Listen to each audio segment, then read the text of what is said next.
ایک بوڑھی عورت نے دربار خلافت میں شکایت کی کہ میرے گھر میں کیڑے مکوڑے نہیں ہیں۔ خلیفہ نے اس کے گھر کا پتہ پوچھ کر یہ کہہ کر رخصت کر دیا کہ تمہاری شکایت دور کر دی جائے گی۔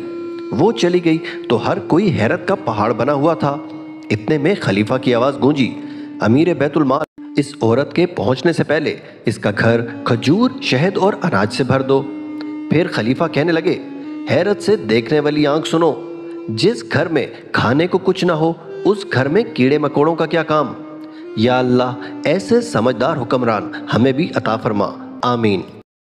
ایک بوڑھی عورت نے دربار خلافت میں شکایت کی کہ میرے گھر میں کیڑے مکوڑے نہیں ہیں۔ خلیفہ نے اس کے گھر کا پتہ پوچھ کر یہ کہہ کر رخصت کر دیا کہ تمہاری شکایت دور کر دی جائے گی۔ وہ چلی گئی تو ہر کوئی حیرت کا پہاڑ بنا ہوا تھا۔ اتنے میں خلیفہ کی آواز گونجی، امیر بیت المال، اس عورت کے پہنچنے سے پہلے اس کا گھر کھجور، شہد اور اناج سے بھر دو۔ پھر خلیفہ کہنے لگے، حیرت سے دیکھنے والی آنکھ سنو، جس گھر میں کھانے کو کچھ نہ ہو اس گھر میں کیڑے مکوڑوں کا کیا کام؟ یا اللہ ایسے سمجھدار حکمران ہمیں بھی عطا فرما، آمین۔